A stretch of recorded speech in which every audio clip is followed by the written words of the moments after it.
Salut les amis et bienvenue sur votre plateforme. J'espère que vous allez bien. Désormais, appelez-le professeur Francis Ngannou. Oui, c'est comme ça qu'il faut l'appeler maintenant. Vous savez, l'école de la vie est aussi très importante.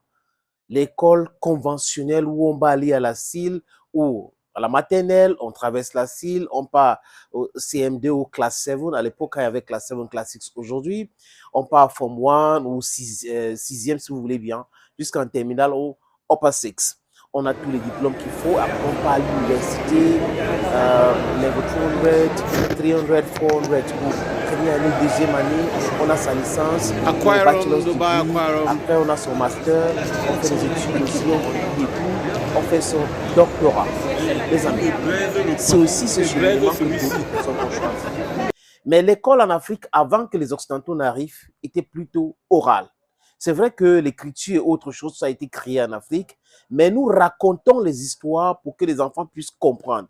Je dis pour les plus âgés. C'était comme ça. Autour du feu, on raconte les histoires, on éduque les enfants sur beaucoup de choses, et c'est comme ça qu'ils comprenaient les choses. Maintenant, il ne faut pas avoir peur de recommencer.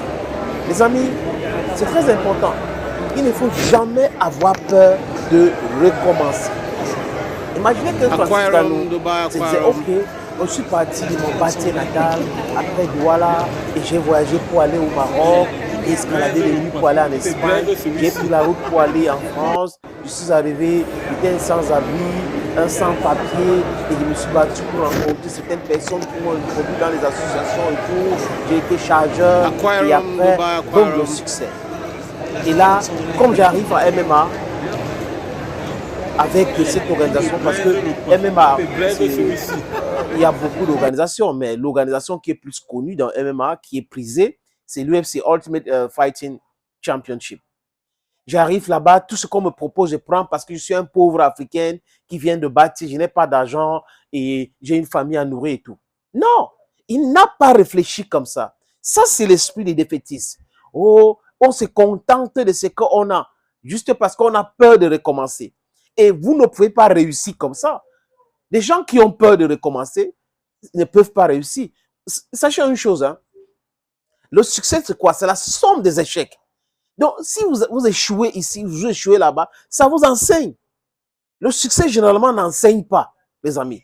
Donc, Francis Ngannou, en tant que jeune Camerounais, aux États-Unis, dans l'UFC, avait bien compris le truc. Il a osé dire que vous devrez me valoriser, je suis le champion. Ce que vous me donnez comme argent, ça ne suffit pas. Valorisez-moi, tous les autres combattants. Et il a commencé ce combat-là. Et le patron de l'UFC a commencé à faire des conférences de presse et autres pour lui dire c'est fini, pour lui, il va faire quoi et autres. Et, paf, Professional Fighting League, PFL, qui n'est pas si connu et prisé comme l'UFC. Ils sont tous dans le MMA, hein, Mixed Martial Arts.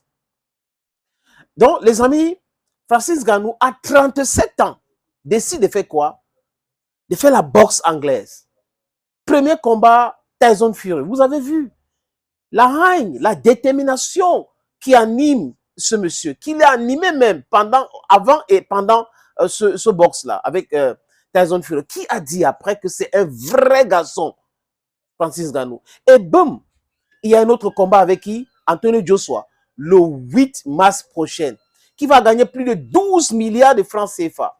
Et là, il y a le professeur Anita Elbez, qui a étudié le cas de Francis Ngannou pour comprendre comment un monsieur peut partir de l'UFC avec tout ce qu'on lui proposait pour aller là où il y a pas trop de visibilité, PFL, et continuer son chemin. Et à 37 ans, décide, les amis, de faire la boxe anglaise et il réussit tout.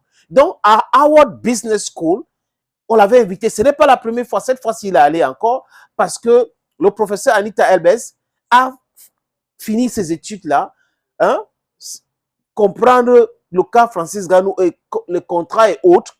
Et il a invité de venir s'exprimer. Et le gars s'est exprimé. Et là, il dit à la fin que désormais, il faut qu'on l'appelle le professeur Ngannou. C'est ça aussi l'école de la vie. C'est très important. Félicitations à Francis Ngannou. Il fait la fierté de l'Afrique. Donc, les amis, vous qui me regardez, n'ayez pas peur de recommencer. Il ne faut pas que les gens vous fassent peur. Oh, c'est fini pour vous. Non, ce n'est pas vrai. Ce n'est pas fini pour vous. Ce n'est pas, ça vient de commencer pour vous. Tant qu'il y a la vie, il y a l'espoir. Tant qu'il y a la détermination, la haine, on peut réussir. Thank you, friends. Thank you again. And bye-bye for now.